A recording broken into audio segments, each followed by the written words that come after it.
Journal.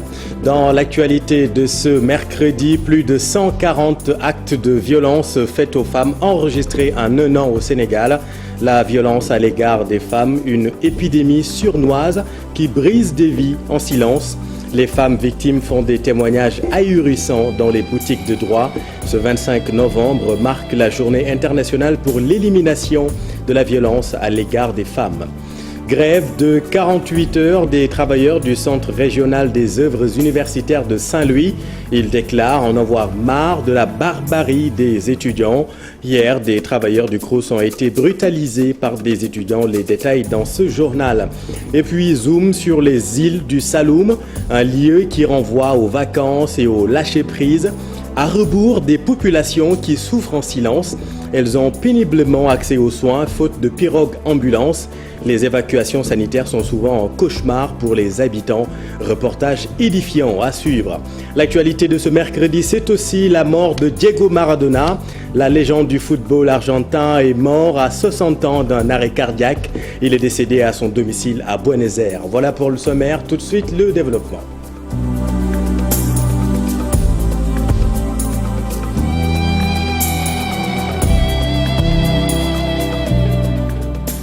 Elle est l'une des violations des droits humains les plus répandues au monde, la violence contre les femmes. Au Sénégal, le phénomène a augmenté ces dernières années. En un an, plus de 140 actes de violence à l'égard des femmes enregistrés dans les boutiques de droit. Maïmouna Ndiaye et Pape Sangone Mbaye. Le constat est fait, les chiffres parlent d'eux-mêmes. 2300 cas en 2019. Les violences faites aux femmes augmentent de 146 cette année. L'Association des juristes du Sénégal a fait le recensement dans ces 8 boutiques de droit. Si on compare ça à l'année dernière, on était à 1300. Donc, ce qui veut dire qu'on a connu une hausse. Mais il faut aussi dire que maintenant, surtout les femmes, acceptent de dénoncer ces formes de violence, ce qui fait un taux de fréquentation très important au niveau des boutiques de droit parce que les femmes maintenant dénoncent ces formes de violence qu'elles subissent dans les ménages. Les violences économiques sont en tête suivies de celles dites physiques et morales. Les violences se présentent sous différentes formes. Les plus connues, ce sont les violences économiques, les violences physiques et sexuelles, les violences psychologiques. Mais durant cette période de Covid-19, avec l'étude qu'on a eu à faire, on s'est rendu compte que les violences qui viennent en premier lieu, c'est les violences économiques. Après cette violence économique, on a les violences psychologiques et morales et après les violences physiques et sexuelles. Pour la sensibilisation, ces responsables de famille souhaitent un changement d'approche. Je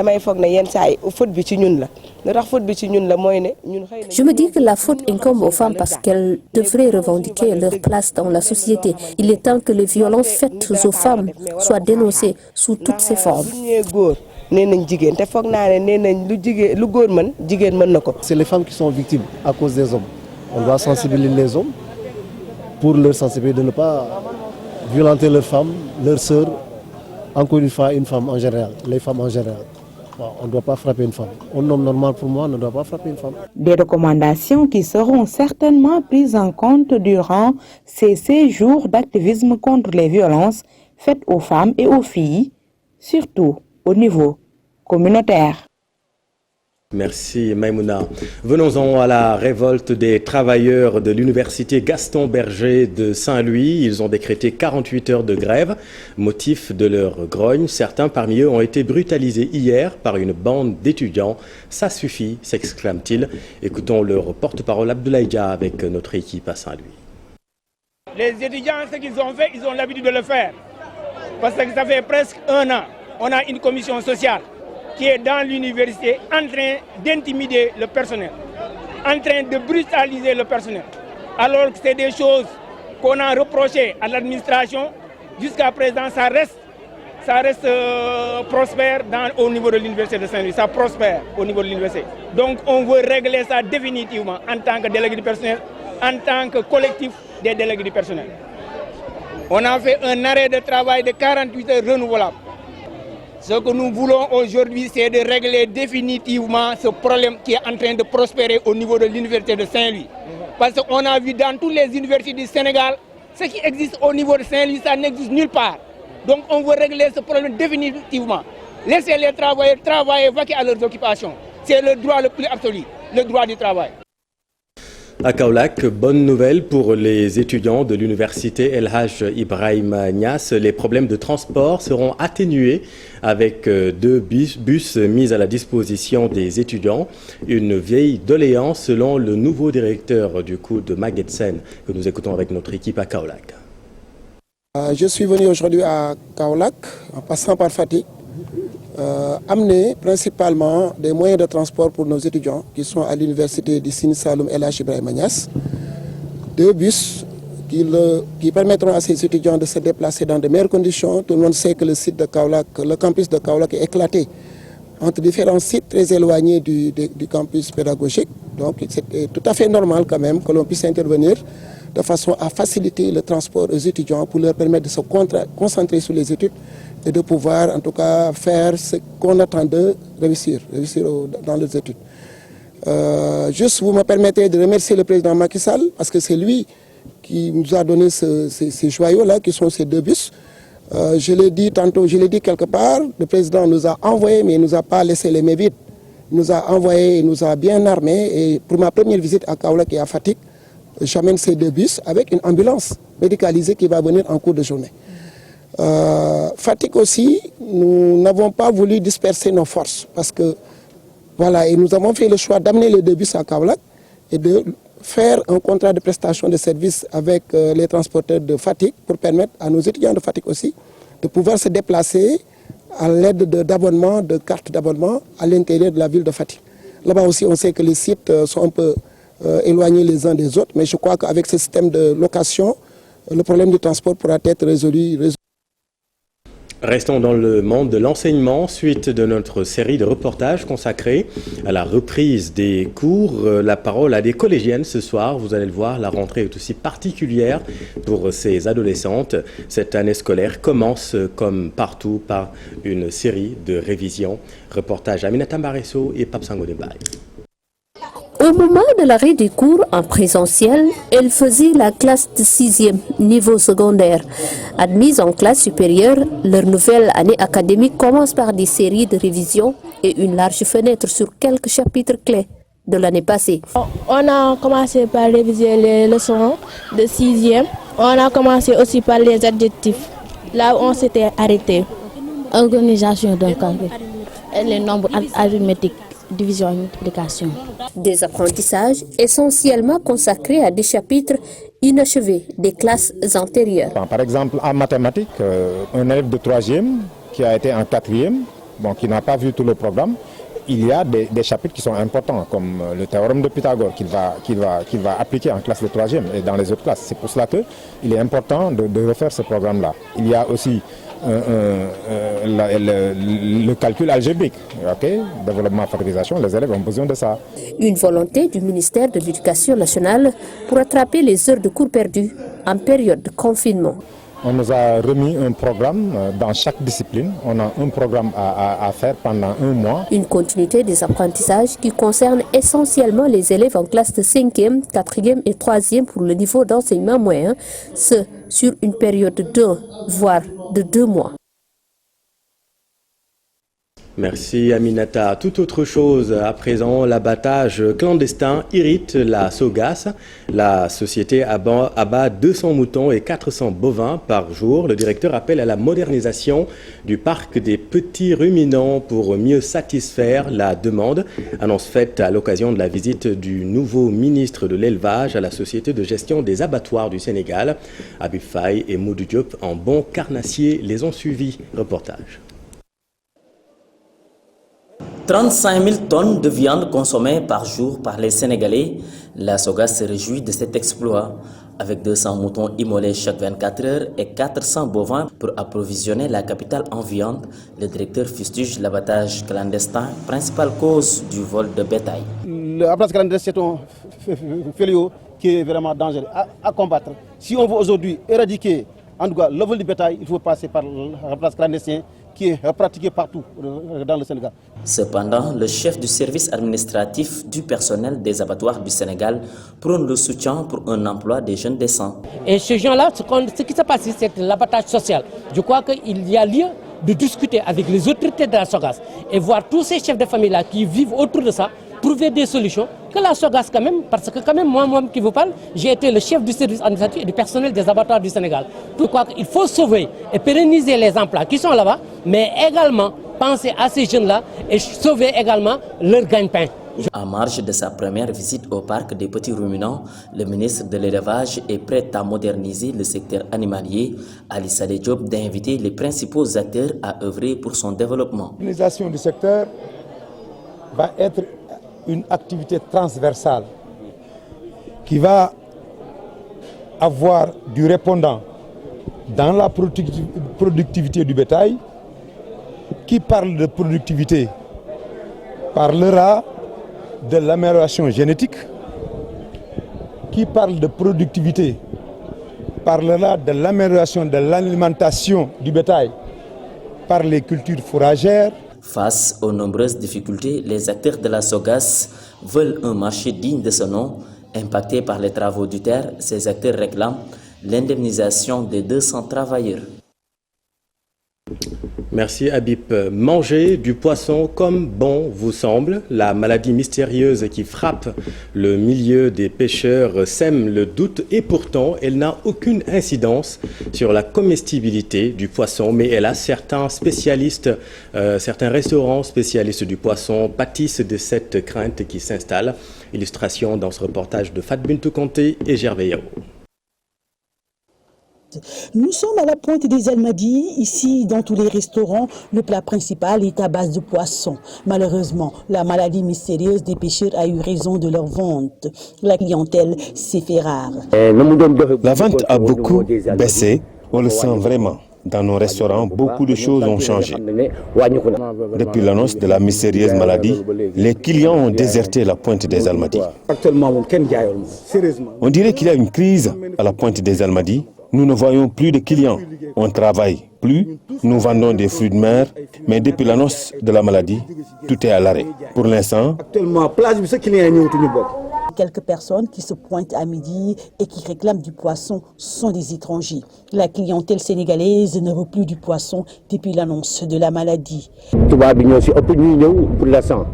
Pour l'instant, ce sont les Blancs qui font des commandes. Poissons, dorades, tchof et gambas. Mais la clientèle sénégalaise, eux, prennent tout simplement de la viande ou du poulet. Même le riz au poisson, notre plat national très prisé actuellement, cherche client. Je prépare certes du tchéboudion parce qu'il y a des personnes qui vraiment aiment ce plat. Mais depuis qu'on a annoncé la maladie, la vente de ce plat a beaucoup diminué. La plupart des clients préfèrent les plats à base de viande. Une véritable crise, pire que la période de confinement, se passe à la pointe des Almadies avec cette mystérieuse maladie des pêcheurs. Cette période est pire que celle du coronavirus, puisque pendant le corona, nous n'avons pas le droit de vendre. Mais actuellement, on vit pire. Merci Fat Bintou et rappelons-le, vous ne courez aucun risque en mangeant du poisson. D'ailleurs, le ministre de la Santé, Abdoulaye Diouf Sarr, l'a dit. Il vous invite à une partie de grillade de poisson samedi aux plages de Yoff. C'est lui qui régale. Allons maintenant dans le nord. Arraisonnement de plusieurs pirogues saint-louisiens à Ndiago, en Mauritanie. Licence de pêche accordée à des bateaux étrangers. Immigration clandestine de milliers de pêcheurs désespérés. Les acteurs de la pêche de Saint-Louis alerte sur les maux qui gangrènent le secteur. Ils veulent des solutions rapides et interpellent les autorités. Voyons tout cela avec Ousseinou Diop et Habib Sek. Les pêcheurs artisanaux à la ligne de Saint-Louis ont d'abord organisé des récitals de Coran destinés aux migrants clandestins disparus ces derniers jours. Puis, ils ont adressé un message à l'endroit des autorités étatiques pour qu'elles trouvent des solutions efficaces contre la maladie mystérieuse des pêcheurs qui risquent, selon eux, de toucher la région de Saint-Louis. Nos pensées font aussi à nos camarades pêcheurs de Thiaroye et autres atteints par cette maladie inconnue. Nous appelons les autorités à une réelle prise en charge médico-sociale de ces cas qui sont tous des soutiens de famille. Cette rencontre a permis aux pêcheurs de discuter des problèmes auxquels ils font face depuis des années. Ils demandent surtout au gouvernement du Sénégal de trouver des solutions aux multiples arrestations des pirogues sénégalaises arraisonnées par les gardes-côtes mauritaniens. Nous qui sommes à Saint-Louis, nous avons des problèmes avec l'arraisonnement de nos pirogues par les gardes-côtes mauritaniens et depuis lors, l'État n'a rien fait. C'est vraiment inadmissible. Nos pirogues sont actuellement à Ndiago, donc nos autorités doivent aujourd'hui faire quelque chose. L'association des pêcheurs artisanaux à la ligne de Saint-Louis s'est également prononcée sur les bateaux étrangers qui continuent de piller nos ressources. Nous ne pouvons plus travailler tranquillement en haute mer à cause des bateaux étrangers. Donc il faut revoir les accords de pêche car les bateaux pillent nos ressources halieutiques. Cette association compte aujourd'hui des milliers de membres. Les pêcheurs veulent une meilleure considération de la part de l'État sénégalais pour booster le secteur de la pêche avec ses multiples potentialités non exploitées. Les transporteurs et chauffeurs demandent la révision du code de la route. Selon eux, ce code est la racine du mal du secteur. Ces transporteurs veulent que les permis de catégorie D ou poids lourd puissent être obtenus dès l'âge de 18 ans. Ils étaient à Mour pour réfléchir sur ces problèmes du secteur. Écoutons leur porte-parole, Pierre Mbahan Gomis, président des transporteurs de Mour, au micro de notre équipe Abdourahmane Diallo et Mamadou Kay.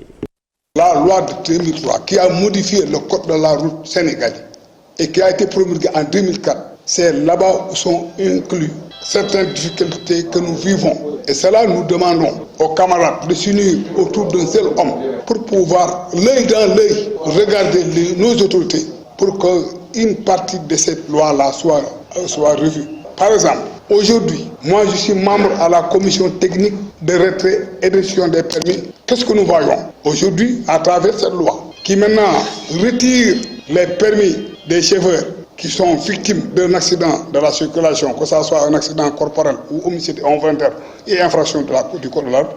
On les a retirés de cette commission pour les loger dans les tribunaux. Et ce qui a valu aujourd'hui, beaucoup de chauffeurs ont perdu leur permis dans les bureaux des greffiers. Ça, c'est un problème pour nous. Ensuite, si un chauffeur citoyen qui a le droit d'avoir une carte d'identité à 18 ans, d'avoir le droit d'avoir une carte d'électeur pour pouvoir voter, et à travers cette carte d'identité, il n'a pas les possibilités parce qu'il a 18 ans, parce qu'il a 19 ans, on l'impose 30 ans pour avoir la catégorie D, 25 ans pour avoir le poids lourd. Mais ça c'est quoi?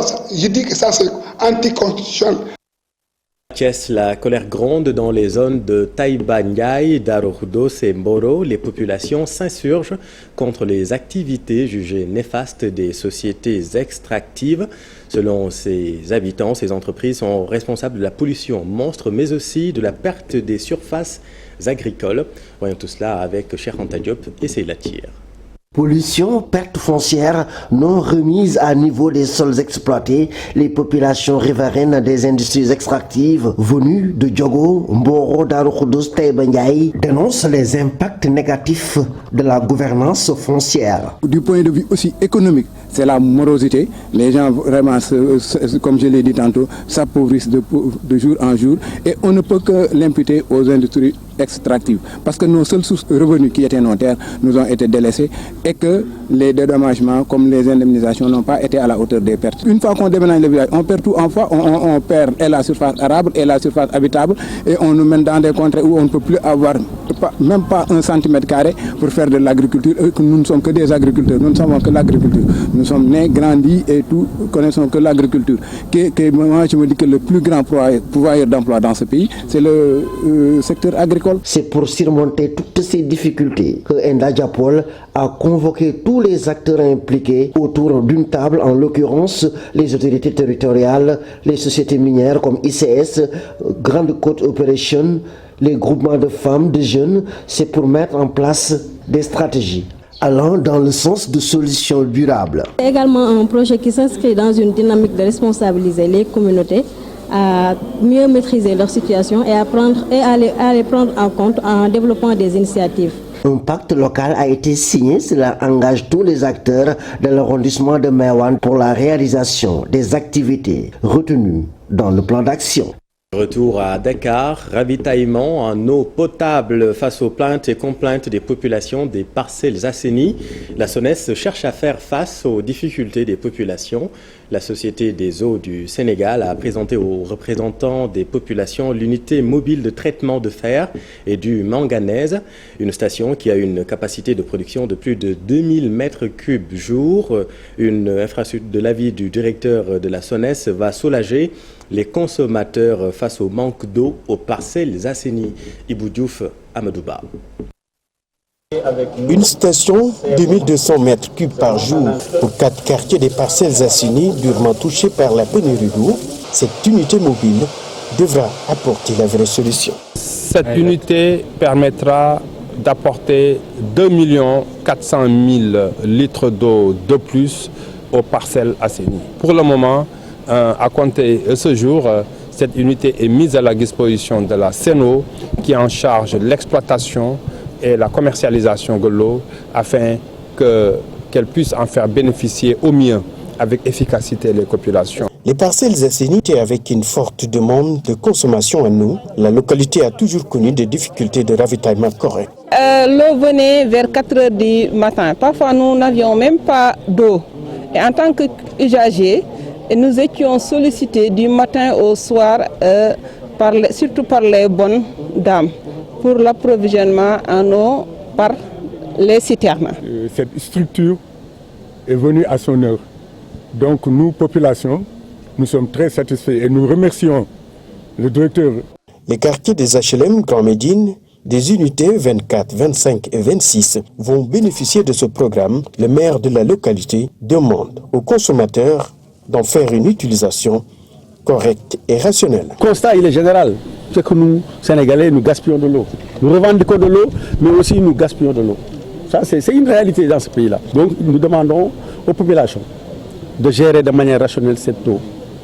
Qui les manque tant à certaines heures, des femmes se restent jusqu'à 2 heures, 3 heures du matin pour puiser de l'eau, pour attendre l'eau et puiser de l'eau. Donc aujourd'hui, si l'eau vient abondamment, il faudra la gérer de manière rationnelle, de manière responsable. D'autres programmes sont annoncés avec la construction de suppresseurs au centre de santé Mamabdou à l'unité 7 et 12. Une disposition pour un ravitaillement correct en eau aux parcelles assainies. Merci Ibou. Allons maintenant dans les îles du Saloum, un lieu qui vous inspire tous, du farniente des vacances, mais hélas, le défi infrastructurel est encore immense là-bas. Les populations peinent à accéder à des soins de santé appropriés. Les évacuations sanitaires, un vrai cauchemar, se font dans des conditions très difficiles, vous allez le voir, faute de pirogues, ambulances. Voyons tout cela avec Aminata Goudjabi et Abdou Karim Bey. Les structures sanitaires adéquates manquent encore dans plusieurs localités insulaires de la région de Fatick. Absence d'équipement ou encore vétusté des bâtiments empêche la prise en charge correcte des malades. Nous n'avons pas d'appareil d'échographie. Ici, c'était une case de santé. C'est par la suite qu'on l'a érigé en poste de santé. Mais le bâtiment est très vétuste. Vous le voyez, il y a des fissures un peu partout. La maternité est quand même un nouveau bâtiment, mais ça a été mal construit. Durant l'hivernage, nous sommes tout le temps inondés et les accouchements se font presque dans l'eau. L'enclavement a poussé à l'État à ne pas faire des réfections ou bien à ne pas renouveler le matériel. Il n'y a pas d'entretien, il n'y a pas de réfection, il n'y a rien. Je pense que vous l'avez vu ici à Marfafoko, on n'a pas une échographe. On n'a pas aussi un matelas où on met un malade hospitalisé ou bien un accouchement. Donc il nous manque beaucoup de matériel. Autre casse-tête du personnel sanitaire dans les îles, l'évacuation des patients en cas de complication d'une maladie. Évacuer un malade relève d'un parcours du combattant. Il faut d'abord trouver une pirogue et du carburant. Hier, par exemple, on devait évacuer un enfant qui était gravement malade, mais on avait perdu beaucoup de temps. Aujourd'hui également, j'ai une patiente qui est à l'intérieur. Elle a des problèmes de respiration et c'est sûr qu'on va encore perdre 2 heures de temps. J'ai envoyé des gens chercher une pirogue et il va falloir encore chercher du carburant. Une vedette ambulance nous arrangerait. La situation est presque similaire à Bassoul. Au niveau de la maternité, les références sont toujours des urgences parce qu'on peut avoir une femme qui saigne, on peut avoir une présentation vicieuse. Si on n'a pas de carburant, ça pose problème. On a une ambulance que le Crédit Mutuel du Sénégal nous a donnée. Le carburant marin coûte excessivement cher. L'association Nyominka Sénégalo-Turbalais, qui a déjà rénové des postes de santé et construit des maternités dans certaines localités des îles, invite les autorités à soulager ces populations. Les insulaires de la diaspora sont aussi appelés à mettre la main à la poche. Nous qui vivons à l'étranger devons aider nos parents des îles du Saloum, des structures sanitaires qui sont dépourvues de tout. Je pense qu'il est temps de réagir. L'État ne peut pas tout faire. Vous voyez des structures qui n'ont pas de matelas, de médicaments et qui n'ont même pas d'alcool. C'est vraiment grave. Les ruptures de médicaments sont aussi fréquentes en zone insulaire, selon le personnel sanitaire en service dans ces localités. Aminata, la situation est grave, effectivement. Merci beaucoup pour ce reportage. Dans le sud, dans le registre unique national, beaucoup de dysfonctionnements sont enregistrés à Sédhiou, des doublons, des bénéficiaires qu'on ne retrouve pas, ou certains qui bénéficient de la bourse de sécurité familiale alors qu'ils ne sont pas considérés comme des personnes vulnérables. Une rencontre de rectification et d'extension du registre a eu lieu dans le Pakao, Bakary Conté et Kalidjamé. Beaucoup de manquements sont notés dans le registre unique national. Une rencontre d'échange a eu lieu avec tous les acteurs pour l'élaboration d'une nouvelle base de données de bénéficiaires de la bourse de sécurité familiale. Lors de la distribution des vivres dans le cadre de la lutte contre la Covid-19, nous avions décelé beaucoup de manquements par rapport à ce RNU-là, avec des doublons, avec des personnes qu'on n'arrive pas à retrouver dans le quartier ou bien dans le village, mais avec certaines aussi des personnes qui ne figurent plus, qui ne résident plus dans la localité et qu'il fallait vraiment corriger. C'est tellement de partager avec les autorités administratives, les autorités territoriales, mais également les chefs de service, les délégués de quartier et les chefs de village. Au total, 11 592 ménages sont ciblés dans le Pakao et le processus de mise en jour et d'extension de cette liste est en cours. À la fin du processus, nous aurons 11 592 ménages qui seront inscrits dans le registre unique national.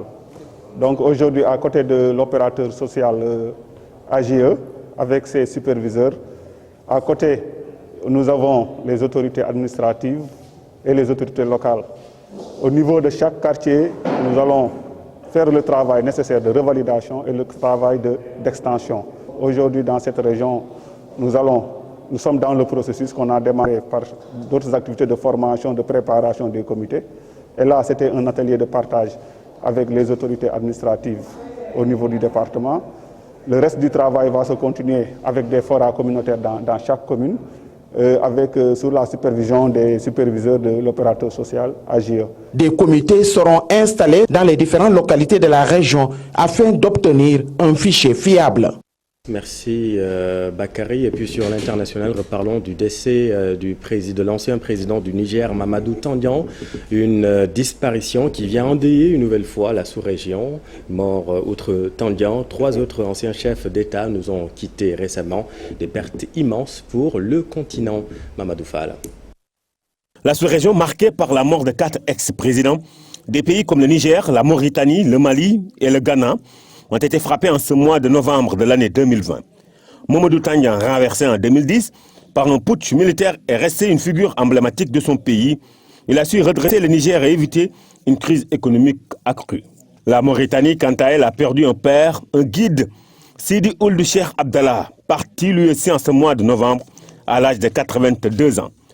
Il a beaucoup œuvré pour le développement de son pays.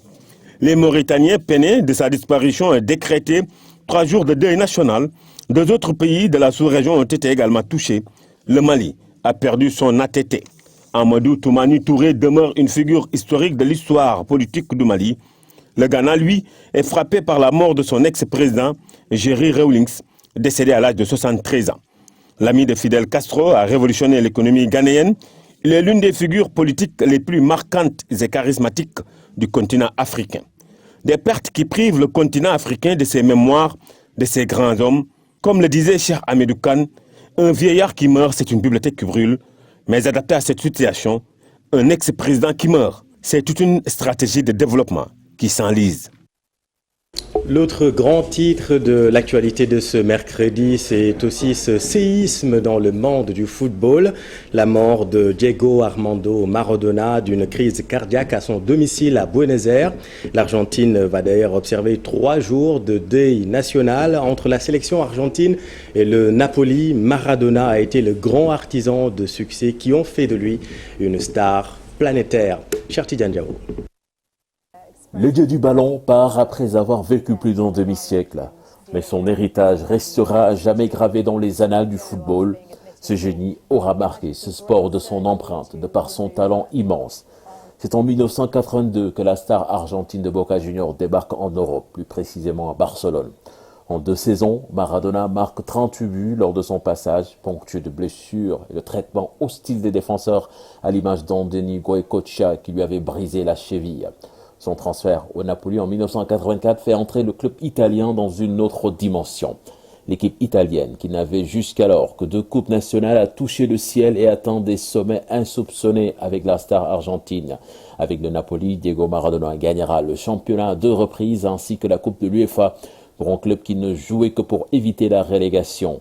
L'Argentin est au firmament de sa carrière, puisque c'est à cette époque qu'il permet à son équipe nationale de gagner la Coupe du Monde au Mexique, avec notamment sa fameuse main de Dieu. Ce qui a fait de lui une idole, en mythe dans le cœur des Argentins. En 1990, il perd la finale face à l'Allemagne. 1 an plus tard, commence le déclin de la carrière de Diego Maradona lorsqu'il est contrôlé positif à la cocaïne. Il est suspendu pour 15 mois. Il quitte l'Italie pour le FC Séville. L'histoire se répète à la Coupe du Monde 1994 où il sera encore suspendu après un contrôle positif à l'éphédrine. Sa santé décline à la fin de sa carrière. Malgré tout, sur le banc, il réussira à amener l'Argentine à la Coupe du Monde en 2010 en Afrique du Sud avec une élimination en 8e de finale. Diego Maradona, opéré d'un hématome à la tête ce 12 novembre 2020, va tirer sa révérence 13 jours après d'un arrêt cardiaque. Si yo fuera Maradona, viviría como él. Et puis dans l'actualité sportive, chez nous, basket éliminatoire Afrobasket 2021 au Rwanda groupe B. Le Sénégal démarre bien face au Kenya. Les Lions surclassent les Kenyans sur le score de 95-54 pour leur première sortie au Kigali Arena. Cher Sadibou Diarra. L'équipe nationale masculine de basketball soigne son entrée en lice aux éliminatoires de l'Afrobasket 2021 au Rwanda. Une belle victoire de 41 points d'écart face au Kenya dans la poule B. Un large succès qui s'est dessiné dès la première période. Après un premier quart-temps à égalité de points, les Lions appuient sur l'accélérateur pour finir avec une avance de 14 points à la pause. Les Kenyans remportent le 3e quart-temps avant de sombrer complètement dans le dernier en n'inscrivant que 2 points contre 34 pour les Sénégalais. Le Sénégal s'impose au final 95-54 grâce à un excellent travail collectif. 5 joueurs à 10 points ou plus menés par Ibrahima Fall Faye avec ses 19 points. Les Lions jouent leur 2e rencontre face au Mozambique ce mercredi à 15h. De l'actualité sportive, tournoi de l'UFOA des moins de 20 ans, les affiches sont connues. Le Sénégal va faire face à la Guinée-Bissau et puis Ahmad fait appel de sa suspension par la FIFA. Le round-up de l'Actu Sport avec quelqu'un qui n'est pas sportif, Daniel Diouf. Commençons par l'UFOA des moins de 20 ans. Il se déroule à Thiès. Le tableau de demi-finale est connu. Le Sénégal sera opposé à la Guinée-Bissau et la Gambie à la Guinée. Les rencontres sont prévues ce vendredi au stade Lat Dior de Thiès. Ahmad, le président de la Confédération africaine de football, suspendu pour 5 ans par la FIFA, crie au scandale. Il porte plainte au tribunal arbitral du sport de Lausanne en Suisse. Le dirigeant malgache de 60 ans parle d'une décision injuste et impartiale. C'est la raison de son appel au tribunal arbitral du sport, assorti d'une demande d'effet suspensif de la décision de la FIFA pour pouvoir briguer un 2e mandat à la CAF. Et puis la FIFA qui dévoile la liste des nommés pour le titre de meilleur joueur de l'année 2020. The Best FIFA Football Awards, Sadio Mané fait partie des 10 joueurs nommés. Le regagnant sera connu le 17 décembre prochain. Merci Daniel, c'est la fin de cette édition. Merci de votre attention. L'info continue dans Soir d'Info avec vous, Aram Touré. Vous recevez ce soir le